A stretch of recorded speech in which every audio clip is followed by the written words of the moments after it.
Top headlines for the day. आप लोग newspaper पढ़ें, इसके लिए ये बहुत जरूरी है। और अगर नहीं पढ़ा है तो मैं आपको एक क्विक ग्लांस दे देता हूं, 1 मिनट लगेगा। जितनी इंपॉर्टेंट खबरें हैं जरा एक बार में स्कैन कर लेते हैं।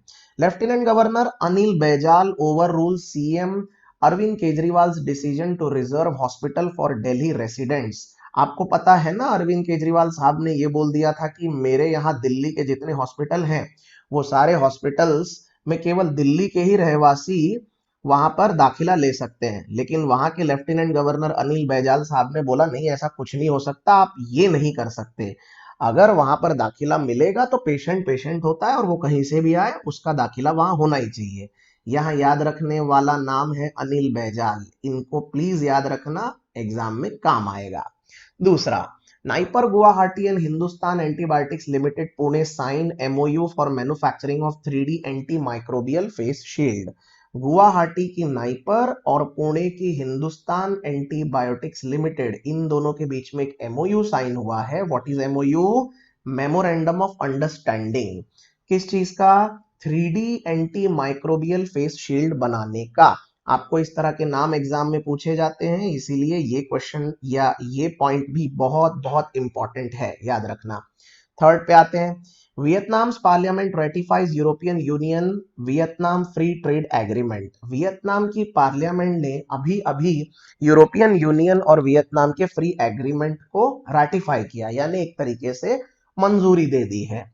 यूरोपियन यूनियन ये वही संगठन है जिसमें 28 देश हैं, जिसमें से अब ब्रिटेन बाहर चला गया, बच गए 27। और वियतनाम वही देश है जो कि चाइना का पड़ोसी है, चाइना का दुश्मन है और भारत का दोस्त। अगला, India ranks 168 in environment performance index 2020, Denmark tops. भैया वंस अगेन, पर्यावरण संबंधित चीजों में या फिर मानवाधिकार जैसी चीजों में या एजुकेशन या टेक्नोलॉजी रिसर्च वाले किसी रैंकिंग में भारत हमेशा पीछे ही रहा है। बहुत बहुत बहुत सुधार की जरूरत है इन सब क्षेत्रों में भारत को। बहरहाल 168 रैंक आया है भारत का। ये रैंकिंग, ये नंबर प्लीज याद रखना। और डेनमार्क ने टॉप किया है किसमें? एनवायरमेंट परफॉर्मेंस इंडेक्स में, राइट।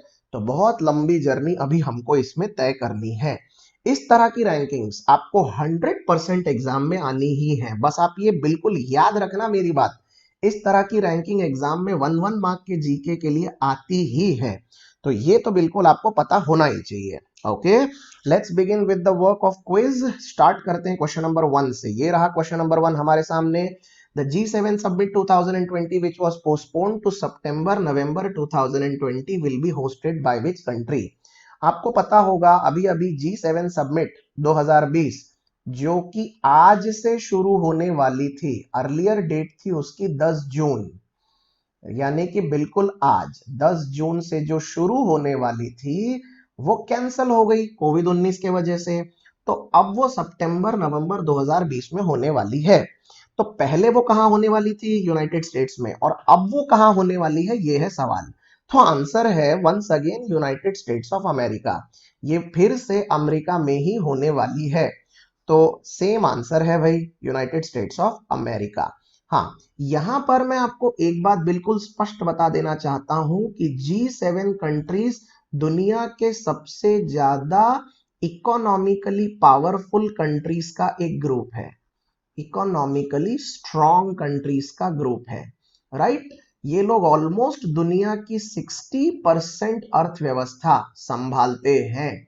तो काफी सक्षम और बड़ा ग्रुप है ये G7, राइट।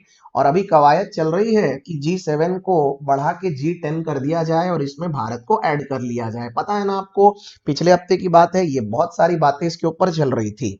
हाँ, अच्छा, एक और चीज, G7 कंट्रीज के नाम कैसे याद रखें, इसकी लिस्ट कैसे याद रखें। अक्सर स्टूडेंट्स के सामने एक बहुत बड़ा सवाल रहता है कि सर कोई कोड बना के दे दो तो फटाफट काम बन जाए।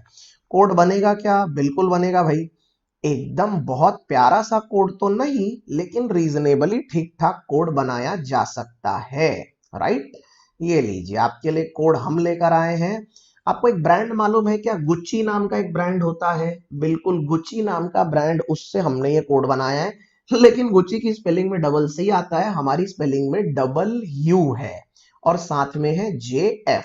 ओके, ये गुच्ची JF, ये आप बिल्कुल याद रखिएगा। क्या है ये? G7 नेशंस को याद रखने का कोड। G से जर्मनी, U से USA, U से UK, C से कनाडा, चाइना नहीं, I से इटली, इंडिया नहीं, J से जापान और F से फ्रांस। राइट, हो गया याद?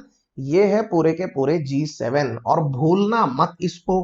हाँ, अब एक चीज और जाते जाते लास्ट में, सर यूरोपियन यूनियन भी तो G7 में आता है, हमने पढ़ा है, तो यूरोपियन यूनियन तो आपने बताया नहीं। अगर इस तरह का कोई सवाल दिमाग में आ रहा है तो मैं अभी क्लियर कर देता हूं। यूरोपियन यूनियन एक इनवाइटी है, वो एक इनवाइटी है, वो मेंबर नहीं है, उसको इन सातों लोगों ने बुलाया है बस। ठीक है, तो यदि कोई आपसे पूछे कि G7 में यूरोपियन यूनियन आता है क्या, बोलना नहीं, वो एक इनवाइटी है। ओके, आंसर चेक कर ले जरा, ये रहा हमारा आंसर सी।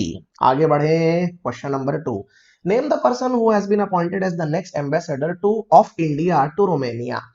भारत का रोमेनिया के लिए राजदूत अभी कौन नियुक्त किया गया है? सही जवाब है इसका option number D, Rahul Shrivastava. Check करें एक बार। यस, ये है राहुल श्रीवास्तव। राहुल श्रीवास्तव अभी फिलहाल जॉइंट सेक्रेटरी पद संभाल रहे हैं। अभी तो इनका अपॉइंटमेंट हो चुका है, लेकिन अभी ज्वाइनिंग आनी बाकी है, तो बहुत जल्दी इनकी ज्वाइनिंग भी आ जाएगी। तो ये फिलहाल जॉइंट सेक्रेटरी है। ओके, आपको एग्जाम में ये जो एम्बेसडर होते हैं ना दोस्तों, राजदूत, ये अक्सर पूछे जाते हैं। तो जितने भी नए नए राजदूत पिछले 6 महीने में नियुक्त किए गए हैं, उनके नाम आप जरूर याद रख लेना। और कुछ फेमस राजदूतों के नाम आप याद रखना, जैसे कि अमेरिका में भारत का राजदूत कौन है, चाइना में भारत का राजदूत कौन है, इनके नाम याद रखिएगा, क्योंकि इन कंट्रीज के साथ हमेशा कुछ ना कुछ भारत की न्यूज आती ही रहती है। तो ये बहुत जरूरी है कि हमको इनके नाम पता होने चाहिए।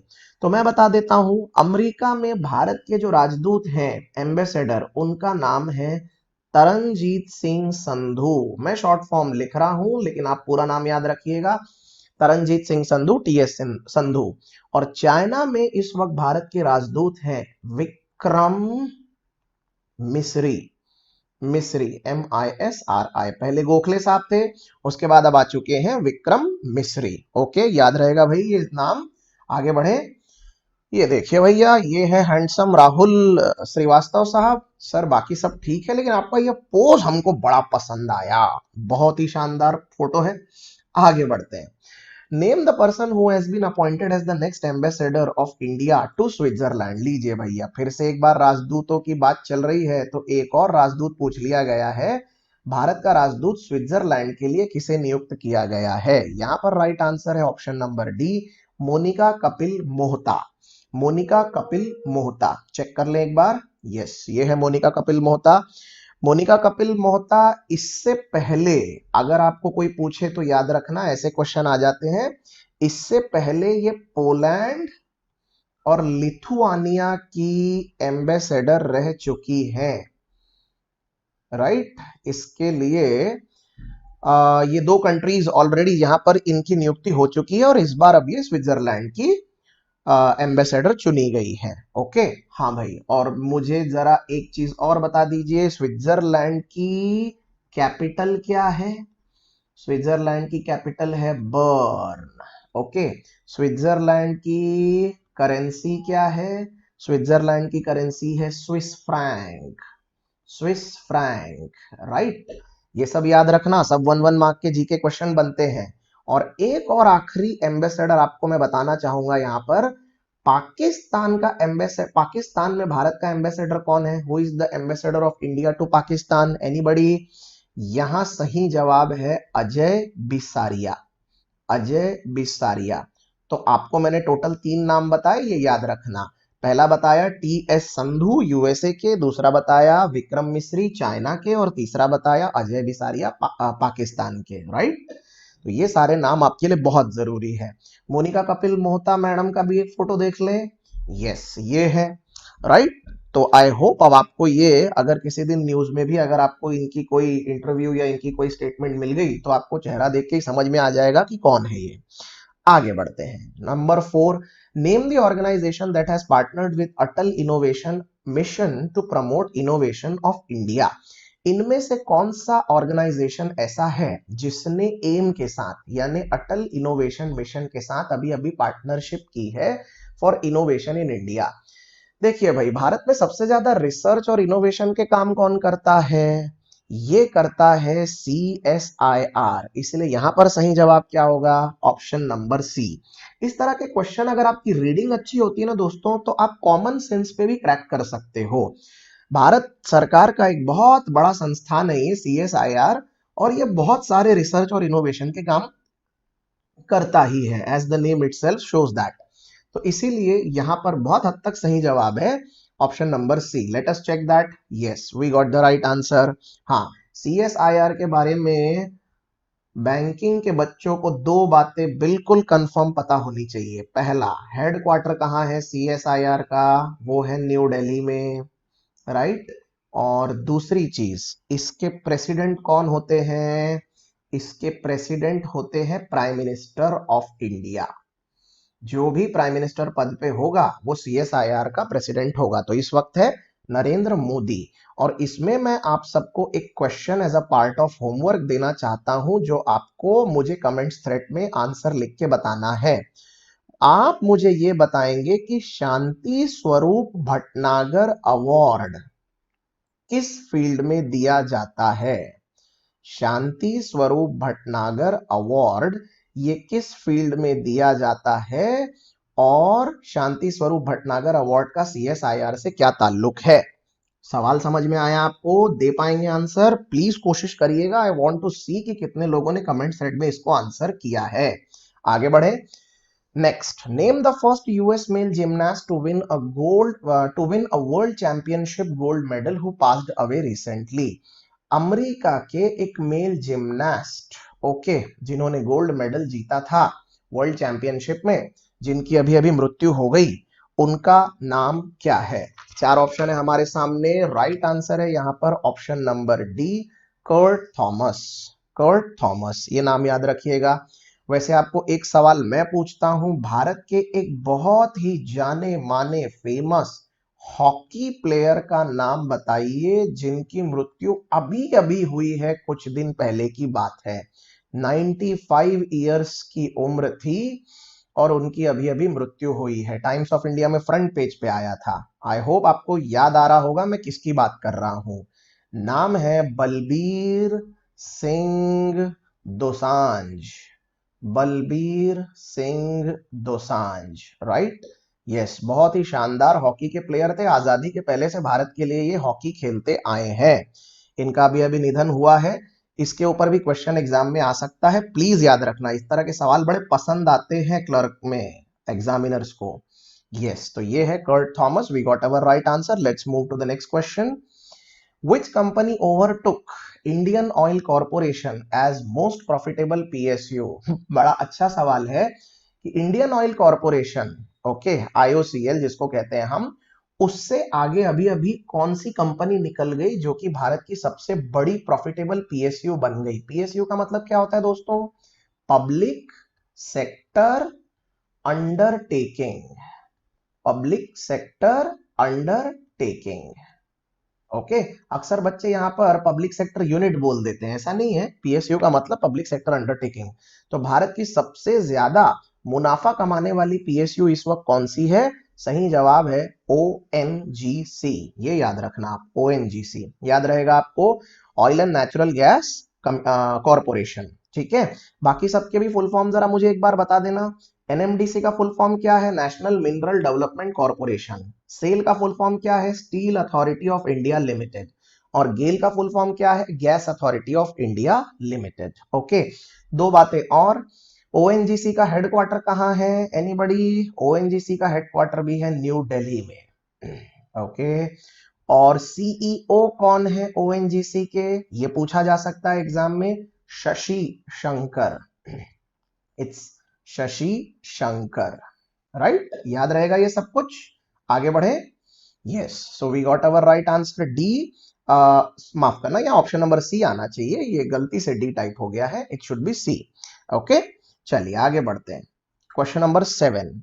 Name the device that has been co-developed by the ARCI and the McKinsey Industries to disinfect non-critical hospital items, laboratory wear and PPE in order to prevent surface contamination of COVID-19. Right, सवाल जरा मैं आपको समझा देता हूं। ये बोल रहा है कि एक ऐसे डिवाइस का नाम बताइए जो कि हॉस्पिटल में रखी हुई चीजों को इन्फेक्शन के खतरे से, हमले से बचाता है। जैसे कि पीपीई की किट होती है, लेबोरेटरी के वियर होते हैं ना, इन सबको डिसइंफेक्टेड रखता है। तो एक नई डिवाइस मैकेनिज्म बनाया गया है, तो वो क्या है? सही जवाब है option number C, UVC based cabinet. UVC based cabinet. असल में ये जो पीपीई की किट होती है ना, पर्सनल प्रोटेक्टिव इक्विपमेंट, ये जो होता है ये वाकई में बड़ा महंगा भी होता है। तो ऑब्वियसली इसकी सुरक्षा करना बहुत जरूरी है और इसके लिए इस तरह के डिवाइसेस होना भी काफी जरूरी है। अभी कल की बात है, केस आया था, न्यूज में बताया जा रहा था कि दिल्ली के एक नौजवान को हॉस्पिटल में एडमिट किया गया। प्राइवेट हॉस्पिटल में जब उन्होंने दाखिला ले लिया, उसके बाद उनका जो बिल आया वो आया 92,000 रुपीज। ओके, और 92,000 रुपीज, 5 दिन एडमिट रहे और उसके बाद 92,000 का बिल देख के चक्कर आ गया उनको। उन्होंने बोला ये किस बात के 92,000 है? तो बिल में लिखा हुआ था कि 52,000 रुपए पीपीई किट के जोड़े गए हैं। Can you imagine that guys? PPE kit के 52,000 रुपए जोड़े गए हैं। अस्पताल ने जस्टिफाई भी किया कि ये जो पीपीई किट होती है इसके साथ बहुत सारी एडिशनल चीजें भी आती है और उनके लिए वो बहुत जरूरी होता है, उसके बिना वो पेशेंट को देख ही नहीं सकते, उसकी जांच नहीं कर सकते, तो उसका खर्चा भी अब मरीज को उठाना पड़ेगा। भयानक दिन आ गए भाई। बहरहाल राइट आंसर है यूवीसी बेस्ड कैबिनेट। ओके, चलिए आगे बढ़े। Question number 8। Member countries of the group of G20 has pledged more than dash to fight COVID-19 pandemic। G20 देशों के समूह ने कितने रुपए का अभी अभी एक योगदान देने का प्रण लिया है कोविड-19 के खिलाफ? ओके, सही जवाब है यहां पर $21 बिलियन। यस, $21 बिलियन का अमाउंट लगाया जाएगा G20 कंट्रीज द्वारा to fight against the global pandemic कोविड-19। ओके, हाँ, हर साल G20 की समिट होती है दोस्तों, पता है ना आपको? G20 summit is conducted every year, अब ये एनुअली होता है। तो मुझे जरा 2 सवालों के जवाब बता देना। इस बार ये कहां होने वाला है, यानी होस्ट कंट्री कौन है, और इस बार इसके चेयरमैन कौन है? इस बार इसके चेयरमैन कौन है? ये तो बदलते रहते हैं। तो आपको मैं बता दूं, इस बार ये होने वाला है सऊदी अरब की राजधानी रियाद में। सऊदी अरब की राजधानी रियाद में नवंबर में होने वाला है।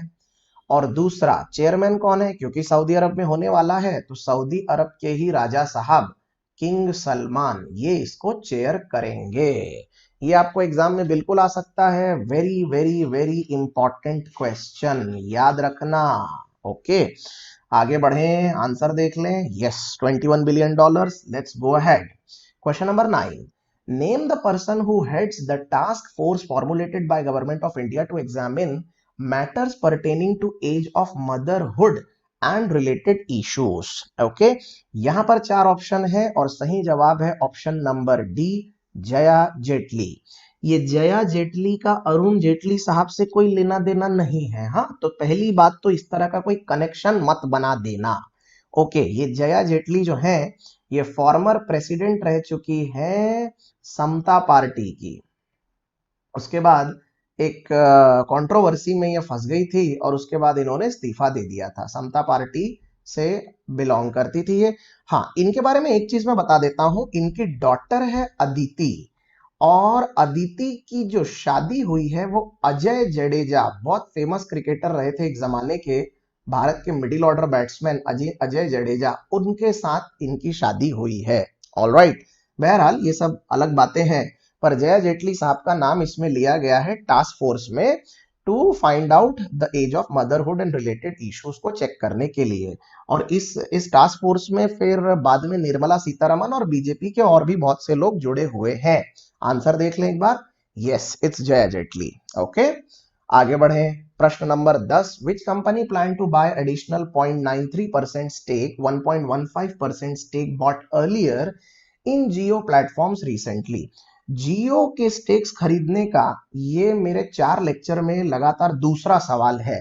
इससे पहले भी जियो के स्टेक्स 1.85% किसी ने खरीदे थे, वो भी ऑप्शन में मुझे दिखाई दे रहा है, आप बताइएगा किसकी बात कर रहा हूं मैं।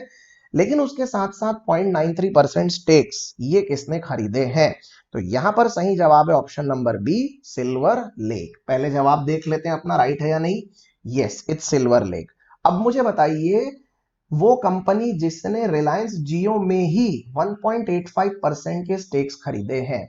ओके, याद आ रहा है आपको? सही जवाब है ये ऑप्शन नंबर 1, मुबदाला इन्वेस्टमेंट। ये यूएई की कंपनी है और इन्होंने 1.85% खरीदा है। आपको दोनों में से किसी के भी ऊपर सवाल पूछा जा सकता है।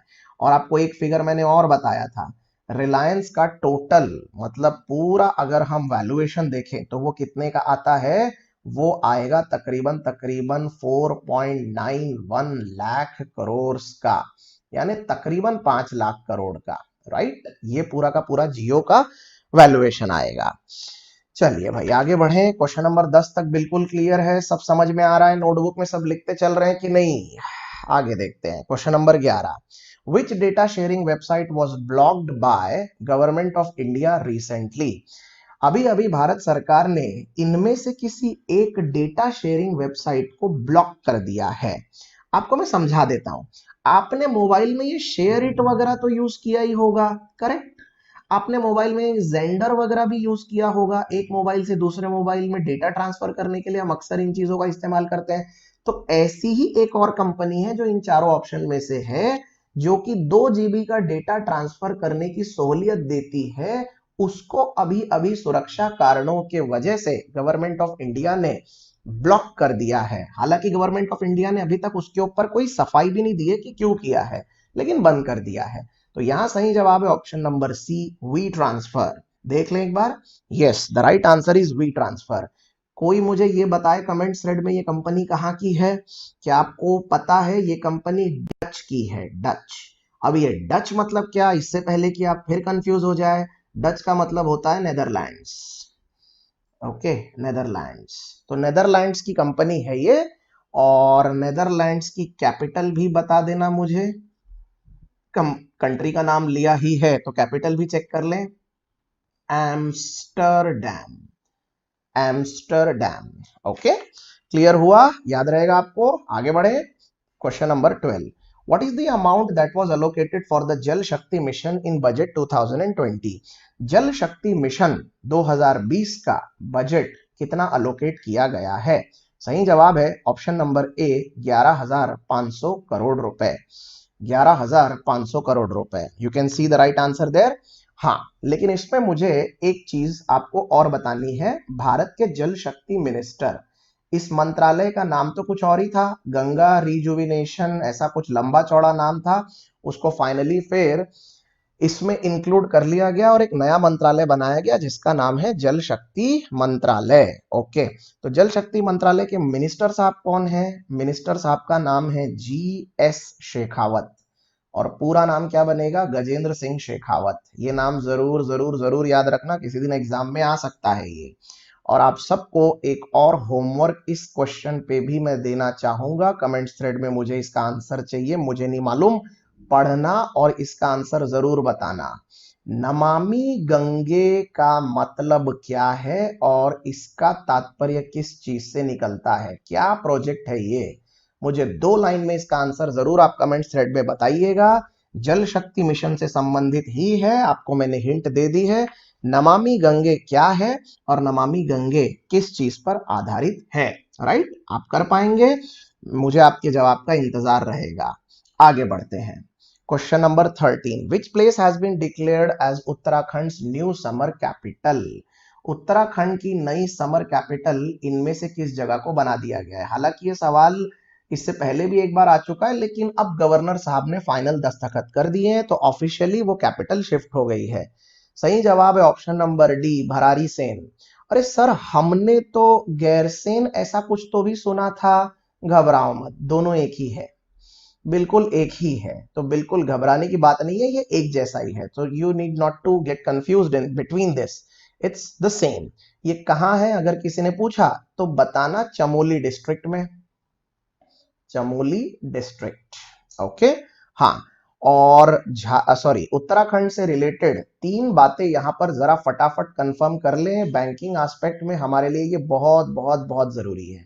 सबसे पहली, उत्तराखंड के सीएम, दूसरा उत्तराखंड के गवर्नर, और तीसरा उत्तराखंड के चीफ सेक्रेटरी। ये 3 नाम इस पूरे प्रोसेस में बार बार सामने आए, इसीलिए इनके नाम आपको पता होने चाहिए। उत्तराखंड के सीएम ये तो सबको मालूम है, टीएस रावत साहब, पूरा नाम क्या है, त्रिवेंद्र सिंह रावत। ठीक है। गवर्नर, गवर्नर कौन है भाई उत्तराखंड के? उत्तराखंड के गवर्नर हैं बेबी रानी मौर्य, बेबी रानी मौर्य। फाइनली इन्हीं के दस्तखत आए हैं ये कैपिटल वाले इस प्रोसेस में। और चीफ सेक्रेटरी कौन है वहां के चीफ सेक्रेटरी का नाम है उत्पल कुमार सिंह, उत्पल कुमार सिंह। राइट, सारी जानकारी मिल गई, अच्छे से याद रहेगी आपको। ये सब 1 मार्क के जीके क्वेश्चन है जो आपको बहुत बहुत काम आने वाले हैं, तो कुछ भी मिस मत करना और सब कुछ लिखते चलना। और भैया जरा सेशन को आते बराबर लाइक शेयर सब्सक्राइब करना मत भूलिएगा। चलिए आगे बढ़े, आंसर देख लें। हाँ, भरारी सेन। चलते हैं क्वेश्चन नंबर 14 पे। Which nation has declared itself Covid virus free?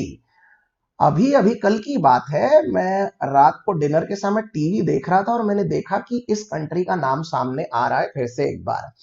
तो स्वाभाविक है, बहुत ही कॉमन ऑप्शन है इसमें, Australia, south Korea, Sweden, New Zealand. और इसका राइट आंसर है न्यूजीलैंड। न्यूजीलैंड ने अपने आप को कोरोना फ्री डिक्लेयर कर दिया है। राइट, तो वहां पर अब जिम, वहां पर रेस्टोरेंट्स और बाकी कामकाज सब कुछ बढ़िया चल रहा है। उसी के ऊपर एक वीडियो आया था टीवी में, and I was really very happy कि चलो एक सामान्य जीवन अच्छे से पटरी पर आ चुका है। भारत में तो हाल बुरा है, 2,70,000 केसेस के ऊपर चला गया है भारत। तो हमको तो अभी लंबा सफर तय करना है कोविड 19 के केसेस में। और वर्ल्ड में इस वक्त कोविड 19 के टोटल कितने केसेस हो चुके हैं? 72 लाख केसेस हो चुके हैं guys. This is really going to be very very serious, very severe. पता नहीं इसमें से कैसे बाहर निकलेंगे और वैक्सीन कब तक आ पाएगी। बहरहाल इस क्वेश्चन में 4 चीजें जरा हम कर लेते हैं फटाफट। कैपिटल्स मुझे जरा कंफर्म कर देना ये चारों की। ऑस्ट्रेलिया, ऑस्ट्रेलिया की कैपिटल क्या है? Canberra. South Korea, south Korea की कैपिटल क्या है? सोल, सियोल नहीं, सोल। स्वीडन की कैपिटल क्या है? स्टॉकहोम। और न्यूजीलैंड की कैपिटल क्या है? Wellington, Wellington. राइट, क्लियर हो गया ये चारों? हाँ, अब मुझे जरा न्यूजीलैंड की प्राइम मिनिस्टर साहब का भी नाम बता दीजिएगा, इनका नाम भी एग्जाम में आ सकता है। पीएम है Jacinda Ardern, Jacinda Ardern. Right, याद कर लेना भाई, आंसर एक बार चेक कर लें। Yes, New Zealand. आगे बढ़े, question number 15। Which state topped India state food safety index among larger states? Right, food, world food safety दिवस अभी अभी मनाया गया था, आपको पता ही है, मैंने अपने सीरीज के क्वेश्चन में कवर किया था। वर्ल्ड फूड सेफ्टी डे ये कब मनाया गया था? 7 जून को मनाया गया था, जून 7 को। और उसी दिन ये इंडेक्स जारी हुआ था गाइस, ये इंडेक्स उसी दिन आया था। तो इस इंडेक्स के हिसाब से भारत का वो स्टेट कौन सा जो इसमें टॉप लिस्ट पर है? तो इसका सही जवाब है ऑप्शन नंबर बी, गुजरात। देख लें एक बार। Yes, the right answer is Gujarat. यहां पर मैं अपने सारे स्टूडेंट्स को एक बात बताना चाहता हूं, ये जो लिस्ट बनाई गई है ये 3 अलग अलग कैटेगरीज में बनाई गई है। बिग स्टेट्स की एक लिस्ट है, स्मॉल स्टेट्स की एक लिस्ट है, और एक लिस्ट है यूटीज की, यूनियन टेरिटरीज की। तो बिग स्टेट्स की लिस्ट में गुजरात नंबर 1 पर है, स्मॉल स्टेट्स की लिस्ट में गोवा नंबर 1 पर है, और यूनियन टेरिटरीज की लिस्ट में चंडीगढ़ नंबर 1 पर है। और याद रखना, इन तीनों में से किसी पे भी एग्जाम में क्वेश्चन आ सकता है, इसलिए सिर्फ गुजरात ही पूछा जाएगा ऐसा नहीं है। बिग स्टेट्स में गुजरात, स्मॉल स्टेट्स में गोवा, और यूनियन टेरिटरीज की लिस्ट में चंडीगढ़ नंबर 1 पर है। और वर्ल्ड फूड सेफ्टी डे कब मनाया जाता है? 7 जून। सारी जानकारी क्लियर है भाई, कोई टेंशन नहीं, यहां तक सब बढ़िया है। चलिए आगे बढ़े, question number 16, which union territory topped India's food safety index? Local लो बात, अब भी मैंने बताया, ये सेम क्वेश्चन वैसे का वैसा रिपीट हो गया है। लीजिए तो आप ही बताइए, सही जवाब है चंडीगढ़। ओके, और कुछ डिस्कस करने जैसा है ही नहीं, सारी चीजें ऑलरेडी क्लियर कर ली है। आंसर देखते हैं। Yes, we got our right answer, that's Chandigarh. Let's move on to the next question. 17, India signed an agreement recently with which nation to boost cooperation in the power sector? Power sector में अपने आप को सक्षम करने के लिए भारत ने अभी किस देश के साथ एक एग्रीमेंट साइन किया है? स्विट्जरलैंड, जर्मनी, डेनमार्क या नॉर्वे? सही जवाब है यहां पर ऑप्शन नंबर सी, डेनमार्क। दोस्तों, पावर सेक्टर वो महत्वपूर्ण सेक्टर है जिसके थ्रू भारत सीधे सीधे अपना इंफ्रास्ट्रक्चर डेवलप कर सकता है, और इंफ्रास्ट्रक्चर यदि डेवलप होता है तो लोगों को जॉब मिलती है। लोगों को यदि जॉब मिलेगी तो लोगों की इनकम बढ़िया होगी। इनकम यदि अच्छी होगी तो लोग फटाफट टैक्स भरने लगेंगे। यदि लोग टैक्स भरने लगे तो सरकारी तिजोरी में फटाफट टैक्स का पैसा आएगा, और तिजोरी में यदि पैसा आने लगा तो पब्लिक इन्वेस्टमेंट यानी सरकार का इन्वेस्टमेंट बहुत बढ़ जाएगा। नए नए स्कूल खुलेंगे, नए नए अस्पताल खुलेंगे, नए नए और इंफ्रास्ट्रक्चर के कामों में तेजी आएगी। और यदि ऐसा होगा तो देश में फॉरेन डायरेक्ट इन्वेस्टमेंट और फॉरेन पोर्टफोलियो इन्वेस्टमेंट और फॉरेन इंस्टीट्यूशनल इन्वेस्टमेंट ये बहुत बढ़ जाएगा। यदि ये बढ़ गया तो स्वाभाविक है कि देश में डॉलर आने लगेगा, और यदि देश में डॉलर आया तो भारत का विदेशी मुद्रा भंडार जो कि 490 बिलियन डॉलर पर है, जिसको हम फॉरेक्स कहते हैं, वो भी बढ़ जाएगा।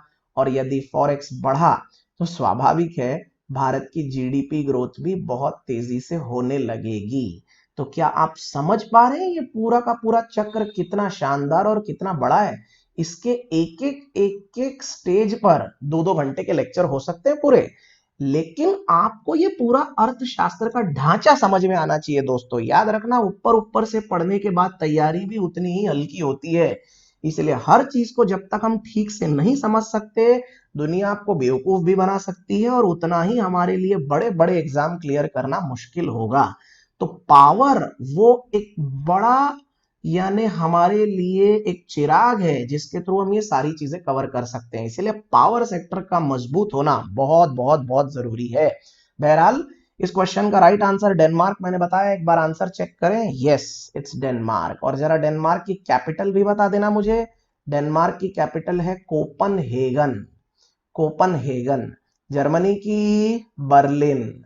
स्विट्जरलैंड की ऑलरेडी बताया मैंने, बर्न।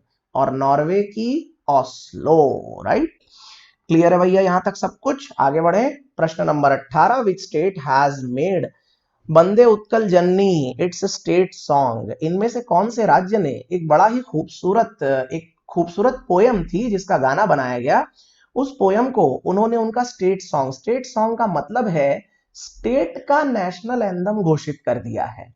स्टेट का एंथम, नेशनल नहीं बोलना चाहिए, स्टेट एंथम घोषित किया है उसको, वंदे उत्कल जननी को। किसने? सही जवाब है ओडिशा। ओडिशा ने किया है। आपको इस क्वेश्चन में मैं कह रहा हूं, आपको ये गाना किसने लिखा, उस राइटर, उस पोएट का नाम जरूर पूछा जा सकता है। इससे पहले की गड़बड़ हो, आप ये नाम याद रखिएगा। कांता काबी लक्ष्मीकांत महापात्र। लंबा है लेकिन याद हो जाएगा। कांता काबी लक्ष्मीकांत महापात्र, इन्होंने ये गाना लिखा है। किसी दिन इनको कोई अवार्ड भी मिलेगा बढ़िया सा। तो उड़ीसा के सीएम नवीन पटनायक साहब ने ये जानकारी दी, और ये जो है वंदे उत्कल जननी, इसको वहां का स्टेट एंथम डिक्लेयर कर दिया गया। ओके, उड़ीसा के सीएम कौन? नवीन पटनायक साहब। कब की बात है ये? 7 जून की बात है, आज से 3 दिन पहले। राइट, चेक कर ले एक बार answer. Yes, we got our right answer, Odisha. आगे बढ़े। Question number 19, several lawmakers from around the world have formed an inter-parliamentary alliance to counter which nation? एक आईपैक बना है, inter parliamentary alliance. Okay, inter parliamentary alliance, IPA बोलना चाहिए। ये बनाया गया है इनमें से किस देश के खिलाफ लड़ने के लिए? सही जवाब है चाइना। मामला क्या है जरा मैं आपको समझा देता हूं, तो 1 मिनट बिल्कुल कहीं इधर उधर ध्यान ना भटकाते हुए ध्यान से सुनना। दुनिया के बहुत से देश इस वक्त चाइना के वजह से परेशान हैं। इट्स नॉट ओनली भारत, बाकी बहुत से देश हैं। सबका कहना यह है कि ग्लोबल पेंडेमिक जो कोरोना जो आया उसके पीछे चाइना जवाबदार है, और चाइना इस मामले में भी जवाबदार है कि उसने लापरवाही दिखाई जिसके वजह से ये बहुत ज्यादा फैल गया और अब लाखों की तादाद में मौतें होती जा रही हैं और इकोनॉमी का तो पूरा भट्टा ही बैठ गया है। ऐसे में चाइनीज सरकार बजाय इस चीज में माफी मांगने के उल्टे दूसरे देशों पर ही आरोप लगा रही है और दुनिया के सारे देशों से लड़ाई झगड़े पर भी उतर आई है, क्योंकि वो नहीं चाहती कि कोई उसके ऊपर उंगली उठाए। तो इस वक्त चाइना के झगड़े ऑस्ट्रेलिया से शुरू है, अमेरिका से तो शुरू है ही, और अमेरिका ने, क्योंकि ऑस्ट्रेलिया ने अमेरिका का समर्थन कर दिया था, तो इस बात से चाइना और नाराज हो गया और चाइना ने ऑस्ट्रेलिया से आने वाले बीफ प्रोडक्ट्स के ऊपर बैन लगा दिया है और टैरिफ भी बढ़ा दिया है। भारत के साथ तो सीमा विवाद उसका चल ही रहा है, उसके अलावा ताइवान के साथ झगड़े चालू ही है, और हांगकांग में अभी भी वैसे ही वायलेंट प्रोटेस्ट की परिस्थितियां बनी हुई है। तो भगवान जाने चाइना क्या चाहता है।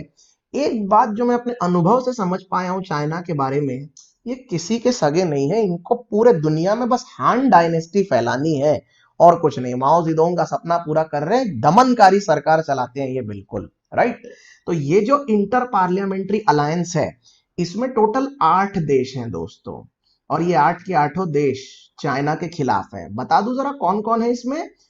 पहला यूएसए, दूसरा जर्मनी, बड़ी स्ट्रांग टीम बनी है ये, तीसरा यूके, चौथा जापान, पांचवा ऑस्ट्रेलिया, छठा कनाडा, सातवां स्वीडन और आठवां नॉर्वे। आप बोलेंगे अरे कमाल है, भारत नहीं है यहां पर? नहीं है, अभी फिलहाल नहीं है, लेकिन हो सकता है कि बाद में इसमें समर्थन दे भारत।